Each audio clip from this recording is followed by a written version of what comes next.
बिस्मिल्लाहिर्रहमानिर्रहीम। अस्सलाम वालेकुम। हज़रत ईसा अलैहिस्सलाम अपनी वालदा के गम में। हज़रत ईसा अलैहिस्सलाम ने ऐसे ज़माने में ज़िंदगी गुजारी थी कि राह हिदायत में मसाइब उठाए, लोगों से ज़ख्म ज़ुबान खाए और गालियाँ सुनी। लेकिन जब वो अपनी वालदा माजदा जनाब मरियम अलैहिस्सलाम के पास आते तो उनके दिल को सुकून मिल जाता। माँ के हालात व बयानात हज़रत ईसा अलैहिस्सलाम के गमज़दा दिल पर शफा बख्श मरहम का काम करते थे। ऐसी माँ सरापा नूर थी। उनकी मौजूदगी से इंसान को खुदा याद आ जाता और हर किस्म के गम को दिल से धो डालती। हज़रत मरियम अलैहिस्सलाम दिन के वक्त सहरा और कोहिस्तान के तरफ तशरीफ़ ले जाती। वहाँ पर इबादत खुदा और राजो नियाज में मशगूल हो जाती।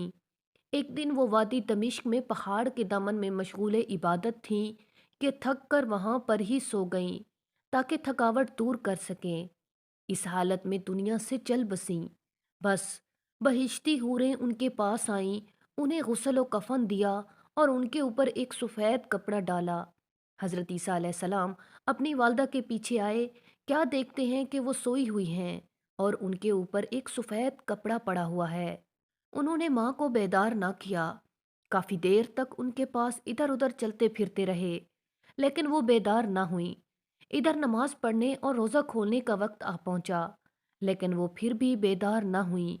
वो बड़े आराम से माँ के पास आए और आवाज़ दी, लेकिन कोई जवाब ना मिला। थोड़ी ऊंची आवाज़ दी, वो फिर भी बेदार ना हुई और कोई जवाब ना मिला। वो समझ गए कि माँ की छाँव से महरूम हो चुके हैं। हज़रत ईसा अलैहिस्सलाम बहुत गमगीन हुए। माँ के दागे फिराक ने उनका जिगर कबाब कर दिया। बरसती आंखों से माँ का जनाजा उठाया, बैतुल मक़दस के करीब लाए और वहाँ पर सपुर्दे खाक कर दिया।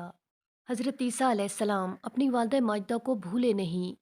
रूहे मादर को ख्वाब में देखा तो खुश हुए और पूछा, मादर जान, आपकी कोई आरजू है? हज़रत मरियम अलैहिस्सलाम ने जवाब में फरमाया, मेरी आरजू ये है कि मैं दुनिया में होती, सख्त सर्दी की रातों में सुबह तक इबादत व मनाजात करती और सख्त गर्मी के दिनों में रोज़ा रखती। सुभान अल्लाह। नाजरीन, मज़ीद इस तरह की वीडियोस को जानने के लिए हमारे चैनल को ज़रूर सब्सक्राइब करें, वीडियो को लाइक करें और कमेंट बॉक्स में हमें अपनी राय से ज़रूर आगाह करें कि आपको हमारी वीडियो कैसी लगी। शुक्रिया।